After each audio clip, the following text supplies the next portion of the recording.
Bem, primeiro explicar o Freitag, já expliquei que ele é de batismo, e Rouanet é meu nome de casada. Eu fui casada com Sérgio Paulo Rouanet, que lamentavelmente faleceu, e então eu levo o nome porque nós constituímos uma dupla acadêmica, né? Então eu tenho uma relativa autonomia, que eu não sou a mulher de Sérgio Paulo Rouanet, que já é uma coisa extraordinária, né? Por 50 anos de casados, mas eu sou também uma acadêmica ao pé da letra. Eu sempre me dediquei a questões acadêmicas e culturais e literárias e filosóficas, tanto é que eu sou membro da Academia Brasileira de Filosofia e queria aproveitar a oportunidade de agradecer o convite. Estou me sentindo muito honrada por ser a terceira, então é uma grande honra, né? Eu participar ainda em vida dessa possibilidade de me apresentar aos interessados e de alguma maneira, esclarecer o que eu estou fazendo nessa condição de membro acadêmico da filosofia brasileira de letras. Então, é uma grande alegria para mim estar com vocês e foi uma surpresa, eu não esperava e, né, muitas pessoas se surpreendem que eu não tenha um acento de alemoa, né? Que eu esteja falando português, então eu acho que uma primeira coisa tem que ser esclarecida é essa.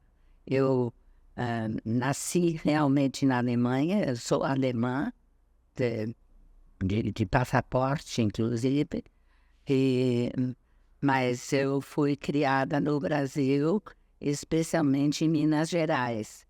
Então, comecei a ir para a escola em Itajubá, uma escola pública, e fui socializada, vamos dizer, por minha mãe em alemão e pelos meus professores e amigos e colegas, depois pela própria academia já configurando interesse acadêmico. Então, eu estou falando isso um pouquinho por causa da força, do peso grande que Sérgio Paulo Rouanet tem na minha vida, que é um meio século de convívio e de trabalho conjunto, e nós fomos uma dupla, às vezes nos chamavam de casal 20, né? Que éramos, né? Éramos realmente uma dupla de peso, vamos dizer assim. E minha vocação, a primeira, é pedagógica. Bom, eu venho de uma casa de intelectuais, então eu falo alemão como eu falo português, não com acento brasileiro, né? E então vamos dizer, uma das coisas que enriquecem a minha vida é a multiplicidade de línguas que me cercaram. Então, eu fui criada em Porto Alegre, Depois de Porto Alegre, fui partindo para a universidade e tal. Fiz depois, mais tarde, curso universitário na Alemanha. Eu tenho uma dupla carreira nesse sentido, que eu tenho doutorado em alemão, tenho doutorado brasileiro reconhecido e tenho, portanto, uma hierarquia acadêmica elevada, vamos dizer, para ser que nasce sem, sem grandes qualificações, por enquanto. Mas essas duas línguas qualificaram a minha preferência também por temas e problemas, né? Claro que eu comecei a ler a literatura alemã desde pequena, e Goethe e Kant e outros filósofos, né? São um cotidiano para mim, e nesse sentido eu acho que eu realmente sou acadêmica, né? Eu sempre valorizei titulação, não para me enfeitar com isso ou para fazer menosprezar outros, mas porque eu valorizei os valores da própria academia, do conhecimento acadêmico, filosófico, literário. Fiz doutorado em psicologia também, então eu tenho uma formação, vamos dizer,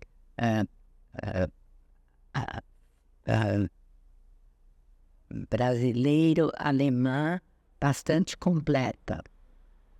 Isso não quer dizer que também não tenha interesse pela academia americana, a própria academia alemã e tal, mas é uma bagagem que a gente traz consigo. E eu acho que cada língua que a gente domina e que a escola me ajudou a ampliar, com inglês, francês e latim. Então, eu fiz o ginásio em Porto Alegre, estudando latim, que hoje em dia já não faz nem parte dos currículos, né? Então, é a coisa muito importante pela própria origem do português e também a origem do alemão, que se baseia muito no academicismo mesmo. Então, só para dizer, desse ponto de vista, eu quero não salientar algo por me enfeitar com títulos, mas de dizer que é algo que faz parte da minha personalidade e integridade pessoal. Para mim isso é muito importante e eu tenho que poder me comunicar pelo menos em português e alemão, em boas condições. O inglês veio junto com a formação escolar e a universitária e a leitura, né? Então, a grande fonte de inspiração foi sempre a literatura, tanto alemã, que eu lia já desde pequena. Minha avó lia para mim os contos de Grimm,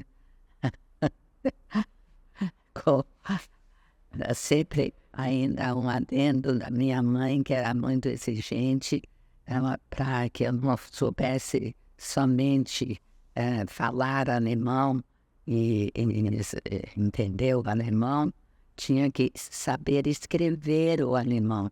Então, antes da avó poder ler uma história, ela tinha que dar um ditado em alemão, e aí a gente tinha que fazer a correção dos erros do ditado, e aí depois disso que começava então a conversa sobre o conto e sobre outros contos que depois enriqueceram as minhas leituras. Então eu tenho uma paixão muito grande, gosto, ensinei alemão para minha filha também, que fala alemão fluentemente, em inglês, etc., porque fui a uma escola inglesa, mas de qualquer maneira a valorização da dimensão acadêmica na nossa família foi muito grande. Não para uh, dizer, né, botar medalhas, pendurar medalhas em si, mas para usufruir do que o lado da formação, do saber e do conhecimento podem colaborar para uma boa personalidade. Boa não quero dizer moralmente, mas uma personalidade consistente, tá? Então, eu acho que esse é o background, o pano de fundo que caracteriza a minha existência. Que poderia ter sido, vamos dizer, se eu tivesse tido pais franceses, um pano de fundo também francês, mas eu tenho bastante respeito e simpatia pela cultura francesa, mas eu não nado nela como no meu meio ambiente, que é o alemão e o português. Então, eu acho que cada língua que a gente domina, a gente vai agregando e enriquecendo para uma consolidação maior de maiores saberes. Eu fiz o ginásio, né? Não, escola particular, Colégio Farroupilha, em Porto Alegre, em um colégio que era originalmente alemão.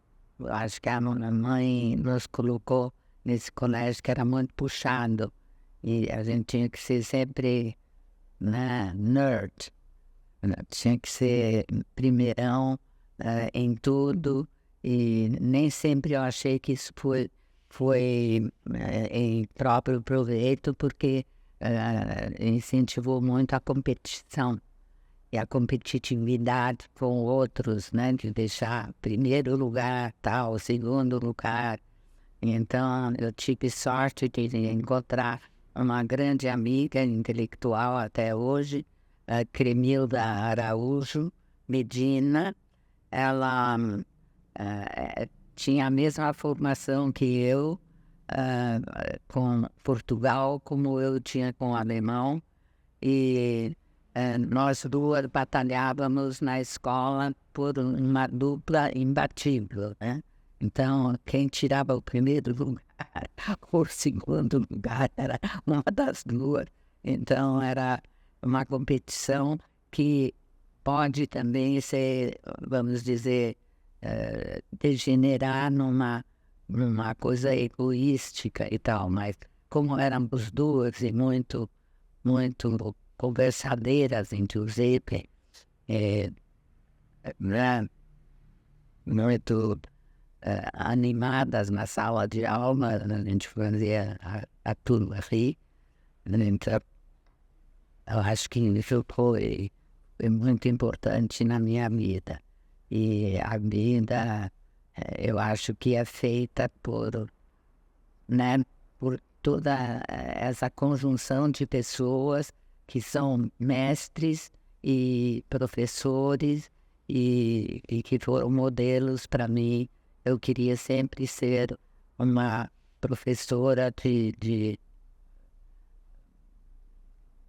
de excelência, né? Não de punir alunos, mas de fazer o melhor possível para o conhecimento de quem se arriscava a ser, por exemplo, orientado por mim na faculdade. Então, a faculdade eu fiz a boa parte no Brasil e boa parte na Alemanha também, ou né, não dá nem para separar, porque eu eu estudei em Berlim, na Universidade Livre de Berlim, e então todos os professores eram alemães e latino-americanos, e então era uma turma muito diversificada, e eu tive as melhores influências que se possa imaginar, e acho que eu soube aproveitar. Então, essa riqueza me levou também a ser muito incentivada por professores e colegas e família também é muito importante, né? Como eu falei, com uma mãe que sempre cobrava, né? Não era nada de graça, né? Eu sabia que poder estudar era um privilégio e não uma obrigação. Então, esse privilégio, eu acho que me beneficiou como privilegiada, que eu me sinto realmente como privilegiada. Eu fiz doutorado, fiz mestrado, né? Fiz toda a carreira acadêmica, né? Com mestrado, doutorado e tal, na área de sociologia, matéria principal, matérias secundárias, em parênteses, né? Em todas as áreas combinadas, que o sistema alemão e brasileiro que me foram postos à disposição, foram esses, de sempre fazer tudo ao máximo, né? Então, fazer todas as disciplinas sociológicas, filosóficas, psicológicas. Eu fiz vários cursos e fiz as provas todas. Eu não me lembro de nenhum período em que eu não estivesse trabalhando, sempre estudando para um fim acadêmico, né? Uma titulação qualquer. Então, isso são coisas muito demoradas. Eu fiz um cálculo mais ou menos assim, de 19 anos de graduação, né? Estudando as várias disciplinas, né? Então, é pedagogia, psicologia, sociologia,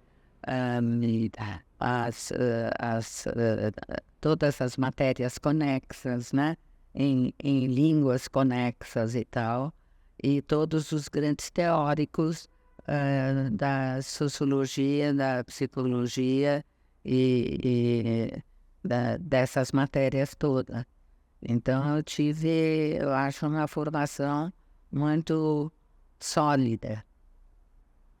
E não tinha, vamos dizer, nenhum limite para eu não provocar né, me expor a provas que eram cobradas para conseguir a titulação. Bom, ela faz parte da própria, do PhD, né? a formação filosófica tem que fazer um estudo de filosofia completo. Então, é que é difícil dizer que não tem assim uma escola que leve de ano para ano adiante, e sim tem vários cursos e a gente estuda com o professor que oferece a matéria. E aí a gente faz a prova, é sempre um trabalho escrito, é sempre um trabalho, em geral, até publicável ou suscetível à publicação, né? E sempre de qualidade. Então, eu, né, eu trouxe 2 livros meus, então eu tenho 37 livros publicados. E essas publicações, porque as pessoas pensam que é tudo de graça, nada é de graça, né? Então, para fazer, conseguir a titulação toda, tinha que se fazer sempre mais uma matéria, mais uma disciplina, mais né, se submeter a um orientador, né? E cada título está ligado a um orientador que orienta para aquela área específica de especialização. Então, é muito diversificado, né? Então, se me perguntasse quais as disciplinas todas que eu fiz, eu não vou chatear você. E não, nem me lembraria, né? De todos os detalhes, mas eu sei que foi tudo muito agradável, sempre muito gratificante. E sempre também, vamos dizer, ligado a uma titulação com um valor remunerável, né? Quer dizer, cada título, né? Então, em alemão, Diplom-Soziologen, era antes do doutorado, antes disso, tinha que ser né, formado nessa disciplina ou dessa maneira. Porque cada tema também tem que ter sempre um orientador e um professor que dirige os estudos, as pesquisas e acompanha a gente no respectivo trabalho, né? Então, para ter o título de socióloga, Diplom-Soziologin, diplomada então em sociologia, tinha que se fazer créditos, o mesmo sistema americano, né? Então, os créditos e minha especialização foi, agora sim eu vou entrar na matéria mais específica, né? Primeiro eu fui professora durante 40 anos na minha carreira. Então, esses 40 anos eu fui lecionando em cursos de sociologia e de psicologia e de várias especialidades e orientando teses. Então, fui basicamente orientadora de teses de mestrado em várias áreas, como, então, né, a própria docência, né, o que a gente precisa fazer para ter um doutorado válido e reconhecido e aceitado pelos colegas de igual formação, né? E então os temas meus foram sempre temas teóricos, teoria sociológica. Eu lecionava teoria sociológica, para a desgraça de alunos que tinham horror. Ai, meu Deus, estou tendo que fazer essa disciplina que é obrigatória, etc, etc. E passava por minhas mãos. Então, bom, aí é o que é o cotidiano da docência, né? E os 37 livros são todos começam com alguma coisa, teoria, que são a teoria crítica, né? Eu fiz aqui, aí eu já posso falar um pouquinho, né? Que é mais teoria crítica ontem e hoje, e aqui teorias da cidade, também é teoria, eu fiz urbanismo, então as teorias da cidade, todas as grandes teorias de Max Weber, Karl Marx, os grandes sociólogos e teóricos, né? Eu sempre fiz um livro sobre os próprios autores. Eu gostei muito da personalidade dos professores, né? Sabendo o que os professores estudavam, né? Eu fazia, então, o curso orientado para os orientandos. E então, teoria crítica ontem e hoje é baseado em um texto de Theodor W. Adorno, que é um dos grandes filósofos da minha própria formação, foi meu professor e foram meus modelos que me inspiraram a seguir os exemplos, né? E o ontem e hoje o Adorno dizia com o Horkheimer, que era o seu grande amigo e colega, então eles né, fizeram a teoria crítica, eles chamavam que era a teoria que eles faziam, não era qualquer teoria, era sempre o cunho crítico, né? Não é saber, ter algum saber, é questionar toda a validade do que a gente defende como tese, né? Então, a teoria crítica é aquela que questiona a própria teoria praticada.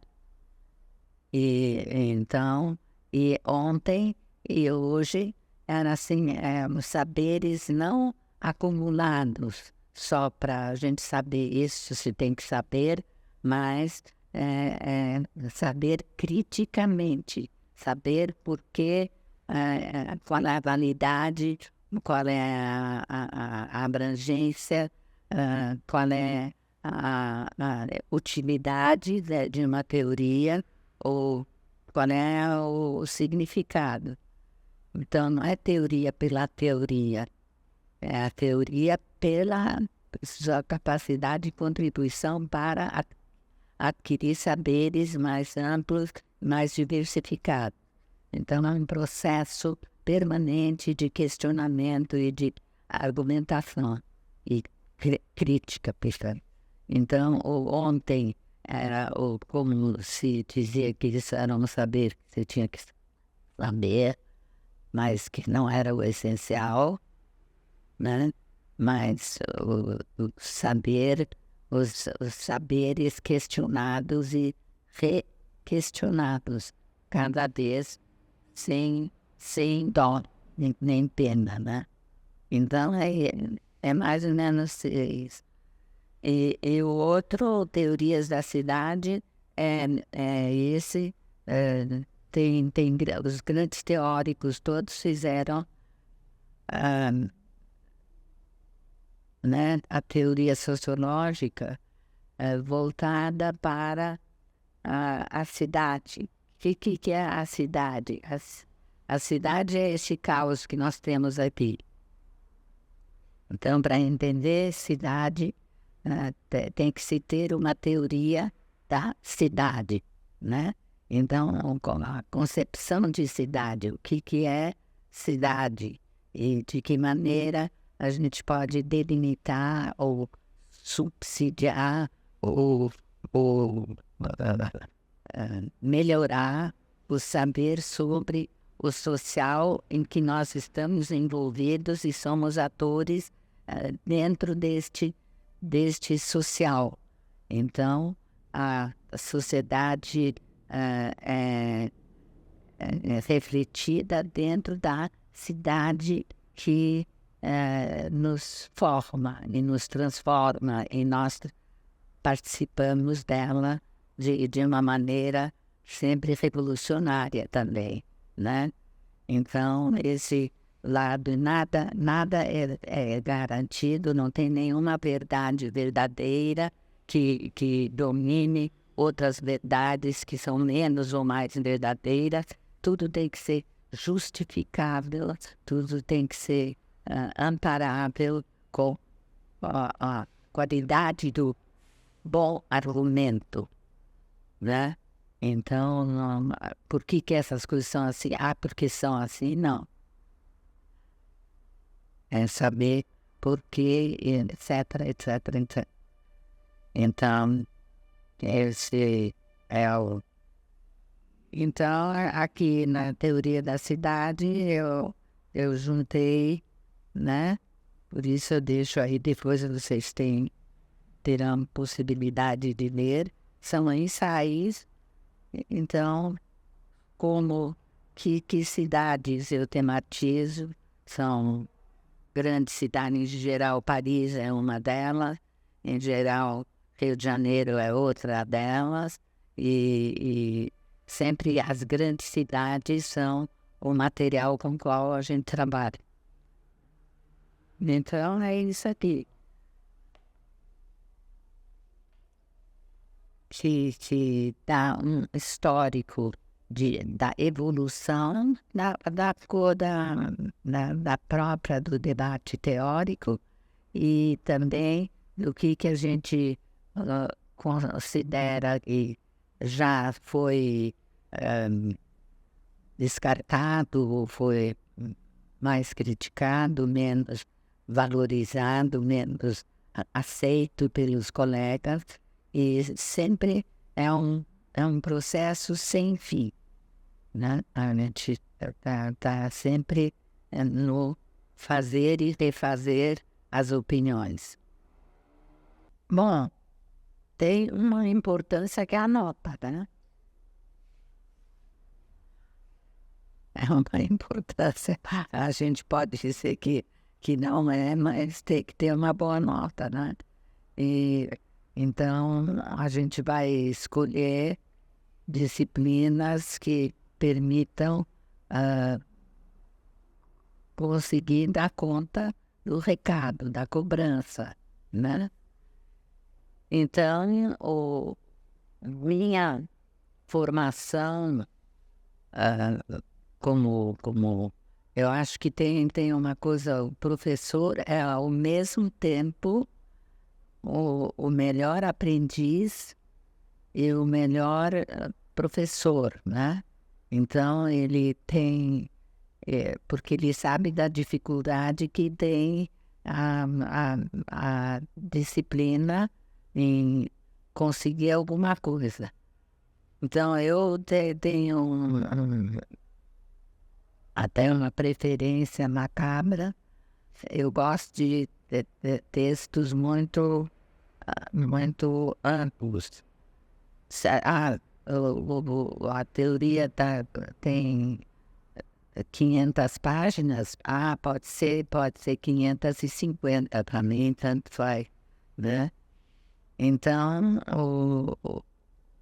o limite, não tem limite, né?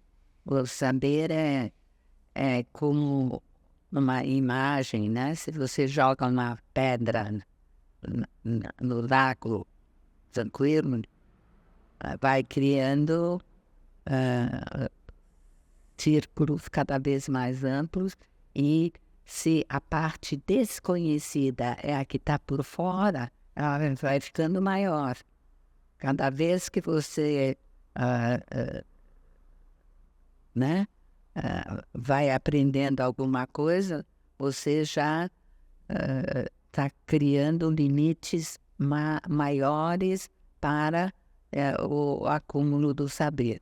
Então, eu acho que minha experiência foi muito benéfica, porque eu lecionei em várias universidades. Eu não fui professora só há 40 anos na UNB.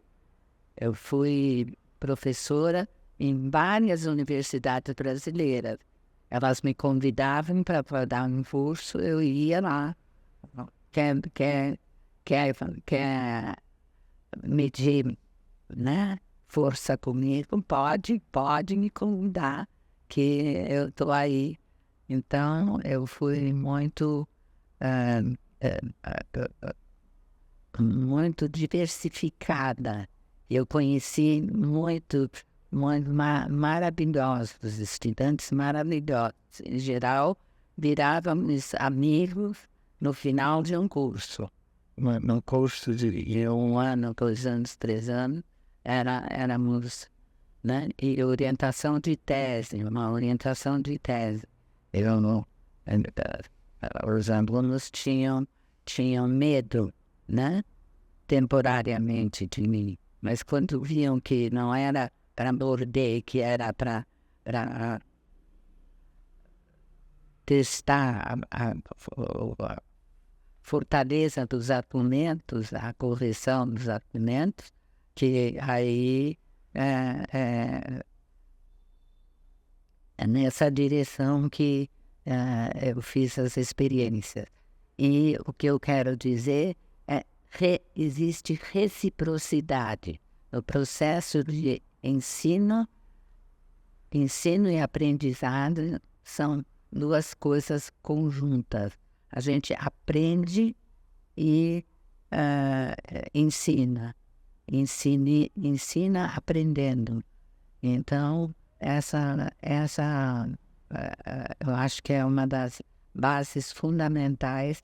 Você nunca sabe o suficiente e nunca vai esgotar os limites do não saber. Então, aí tem que ser bastante humilde diante do não saber, né? E esse não saber é o que leva a gente adiante, porque né, a página 550 tem que ser lida até o final e relida. Então, eu estou fazendo agora uma experiência dolorosa. Não, tudo isso eu já li. Então, meio arrogante, isso tudo já li. Já li, mas quando eu reli, eu vi que eu não tinha lido direito. Ou todo lido, de repente, trazia novos aspectos. E a gente não sabe nada a rigor, porque esquece também o que já aprendeu, as dificuldades que a gente teve para aprender. Então, o aprendido é apreender, né? É realmente integrar no saber já havido. Agora, isso quer dizer segurar, ter certeza sobre certos argumentos, né? Foi a maior felicidade que eu consegui encontrar na vida, conhecer Rouanet, porque Eu acho que se eu tivesse encontrado uma pessoa menos qualificada do que ele, eu poderia ter ficado arrogante, mas ele não deixou em nenhum momento isso acontecer, porque ele era de um conhecimento ilimitado e uma curiosidade ilimitada por tudo. Então, cada vez a gente se deparava com uma nova, né? Era um incentivava o outro a pensar e a desenvolver ideias. Então, ideias que não tínhamos tido antes de nos conhecermos, nós desenvolvemos e fomos elaborando e incentivando um ao outro a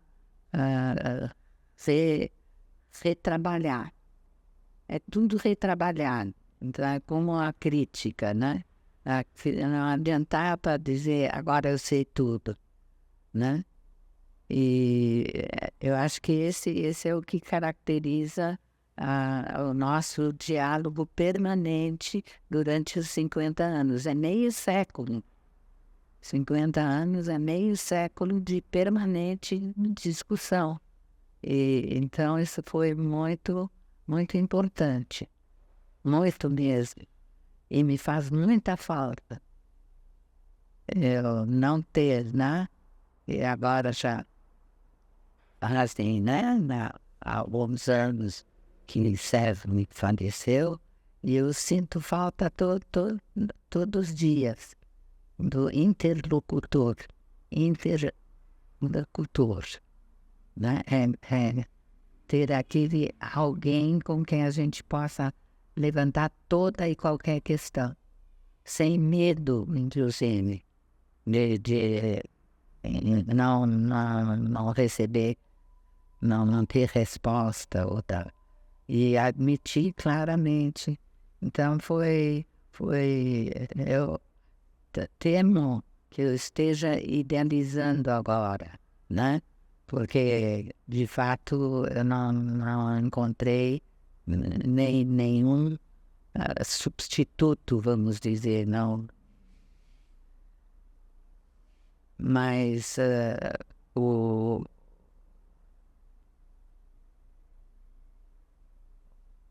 enriquecimento, eu acho, da nossa união foi, em vez de o que eu já observei em outros casais que não deram bem, ou se deram bem, inclusive, né, pessoas que se relacionaram com o Sérgio, quando entram em competição, quando marido e mulher começam a competir um com o outro, já deu mal, né?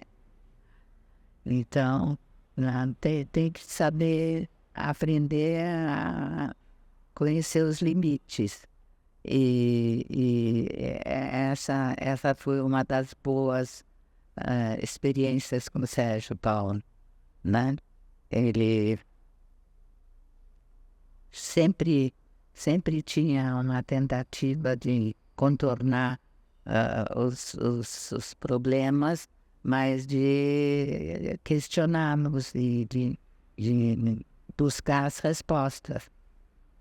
Então nós fomos nossos próprios, né, produtores. Um produziu o outro, enriquecendo. Então, e eu tenho que admitir que o bom da vida acadêmica é isso, né? Que a gente tem que escrever, não é só falar. Então, os escritos, muitas vezes eu leio e me surpreendo cada vez de novo. Nossa, o Sérgio foi adiante, avançado nesse campo do saber e criou respostas que eu nunca tinha imaginado, e de repente o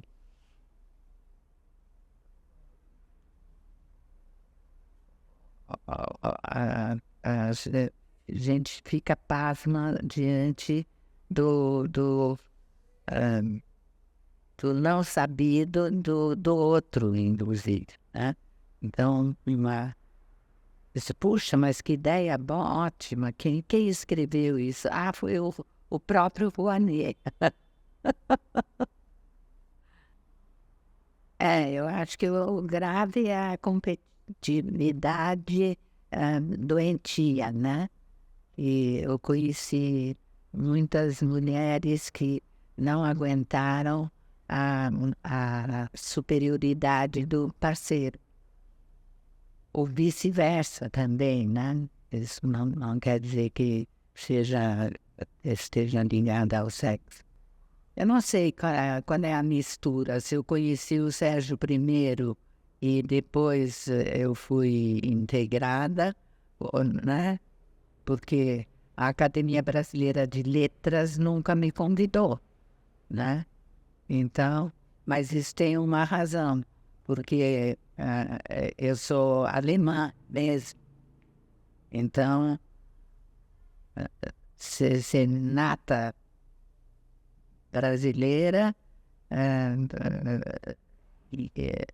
é pré-requisito para se virar membro acadêmico né, da academia.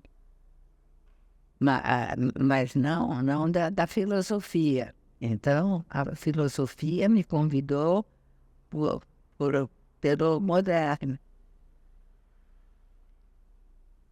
E aí, não sei, aí eram indicações várias de várias pessoas, mas como, vamos dizer assim, eu passei por tantos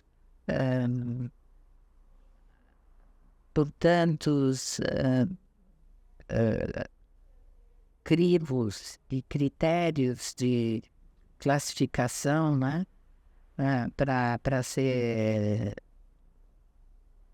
acadêmica, no sentido lato do senso, né? Eu já trazia isso na minha formação, como eu tentei dizer, já como filosofia embutida em mim, na minha formação em tudo isso. Eu não sei como explicar, tudo tá ligado, né? O próprio, vamos dizer, invólucro meu do alemão com português e inglês e outras já davam o estatuto de acadêmica. Eu sempre fui acadêmica, porque eu sempre fiz todos os cursos que dava para fazer ou para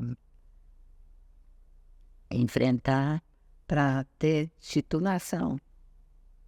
Então, os títulos foram vindo, por assim dizer. Não, eu acho que além de gostar, né, da língua e da cultura, da filosofia, literatura, teoria, envolvidas com esses dois nomes, né? Max Horkheimer e o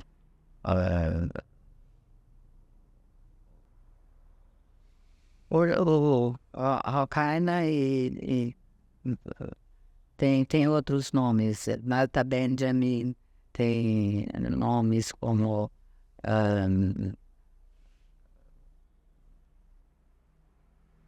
grandes nomes da sociologia alemã, eles foram sempre modelos que eu fazia os alunos lerem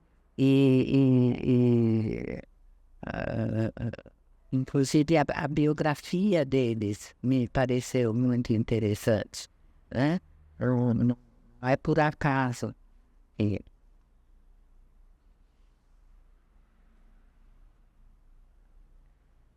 Que eu lembrava, por exemplo, quando Adorno chegava para a sala de aula, ele era pequenininho, eu era mais alta do que ele. Então, eu andava atrás dele, assim, tá. E ele era mais atarracadinho, assim, e é, é, um- uma experiência assim quase que maternal que eu desenvolvia com eles. Imaginava como eles eram, né? Todo mundo queria estar do lado deles, todo mundo queria, no fundo, tirar a gente da frente, né? E, então, muito é, muito enternecedor, eu tenho que dizer. Que eu acabei me apaixonando por todos eles, né? Esses dois grandes pensadores. A importância são, eu acho, os modelos que esses personagens todos representaram, né? Que eu não posso me imaginar a filosofia sem Theodor W. Adorno, né? E sem Jürgen Habermas, por exemplo. Esse, aliás, é um dos meus preferidos, que eu estabeleci no decorrer do tempo. Cada amizade ou transformei eles em modelos de pensamento teórico e a obra. Quer dizer, a obra é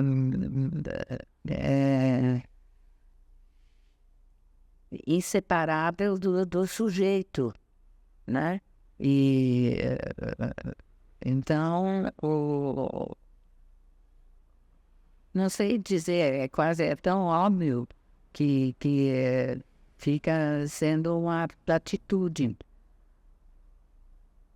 E são, né? São pensadores, modelos. E esses modelos só podem fazer bem a quem tem o contato com. Então, eu me interessava pela biografia, né, a gente se interessava em saber como é que era a mulher do Adorno, que, que era uma bem alemã, assim, como está na caricatura, né? Então, gorduchinha e brilhante a mulher, né? Tinha até as más línguas, diziam que ela era muito mais inteligente que o marido. E, então, ah, são as más línguas, né? Mas é muito importante essa idolatração que a gente tem por um personagem que publicou um livro, ou dois, ou 30, ou 60, e ensaios e tal, e que dão tanta riqueza para a gente mesmo construir a própria vida. Então, eu acho que sem essas leituras e esses conhecimentos e tal, eu não seria nada. Bom, o primeiro nome que me ocorre é Eduardo Portela. Não sei se vocês conhecem, né? Um homem da literatura que fez. Eu conheci através da própria filosofia outros, então a gente vai, né? Então, eu falei de Horkheimer, por exemplo, né? Ou, ou,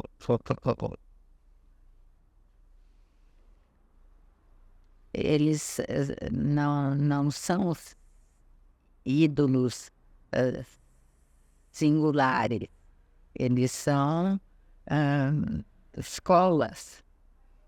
Por isso eu gosto do conceito de escola, uma escola do pensamento, a escola de Frankfurt, né? Então, o que permite a gente chamar algo de uma escola? Uma escola tem que ter mais de um pensador, não é só um ídolo, um grande gênio, Platão, né? Ah, tem que ter esse grupo de intelectuais que debatem, que discutem, que produzem e que criam uma escola em si, ou seja, criam um entorno que é enriquecido por esses pensadores. E se não tivesse os pensadores, não teria a escola. E a escola se transmite depois por. Eu acho que eu poderia ter sido, ou posso ter sido, sem saber, uma geradora de escola, né, do pensamento, pensamento filosófico. Porque pela admiração dos grandes saberes que certas pessoas reuniram em torno de si e influenciaram para criar pessoas interessantes. É muito interessante estar ligado a uma escola, nesse sentido, escola de permeados por aquelas ideias que te fazem orientar e ler e reler e refazer e ampliar e mediar conhecedores, uns conhecerem os outros. Isso é muito importante. E eu acho que talvez, pelo que assim você mencionou há pouco, né, nas poucas conversas, está faltando isso. Não tem mais formadores de paixão, a paixão pelo saber. E o desleixo pelo desrespeito ao pensamento, à ciência, aos saberes, né? É muito grande. E aí eu fui sempre muito apaixonada. E isso se ligava às pessoas. Então, né, por exemplo, eu transferi esses amores a Jürgen Habermas. Por exemplo, um desses interlocutores que fazem a gente conhecer outros e outros e outros, e de repente a gente está dizendo, bom, agora eu estou em uma boa família, eu estou conhecendo essas pessoas. E eu acho que eu nunca vou me sentir sozinha nesses termos. Isso vai depender muito dessas pessoas, se essas pessoas conseguem transmitir o entusiasmo, vamos dizer, né? porque também se a gente guarda para si próprio, eu poderia ter dito, não vou a esse debate, agora eu já conversei, vocês já me conheceram, eu já me expus, eu já me tornei ferível, criticável, né? E tal, e a gente tem que se expor e entusiasmar, dizer, eu posso abrir um curso, vou oferecer aos filósofos aqui, eu poderia fazer, por exemplo, dar aulas, né? Assim, a partir de vamos dizer, os próprios frankfurtianos, né? Então, e aí fazer leitura e cobrar aí na nota, cobrar, cobrar serviço. Então, mas é o entusiasmo, quer dizer, eu estou convencida de que a gente tem que falar sempre sobre filosofia, né? E não é... Todo mundo é filósofo, todo mundo tem uma filosofia, todo mundo tem, né? E tem muita gente que acha que não sabe, mas se degrada a si próprio, que não é o certo. Tem que entusiasmar os outros para aderirem a leituras Então, eu me pergunto, sim, eu fui sempre a favor, eu fui a favor, por exemplo, de introduzir a filosofia já no científico, né? No segundo grau, né? Já como pôr em contato e não deixar para momentos. E sala de aula também, tem que ter filosofia em sala de aula, elementar. E ter bons professores, né? Eu acho que às vezes também tem pouco caso, se faz menos, né? Não se dá valor aos que existem.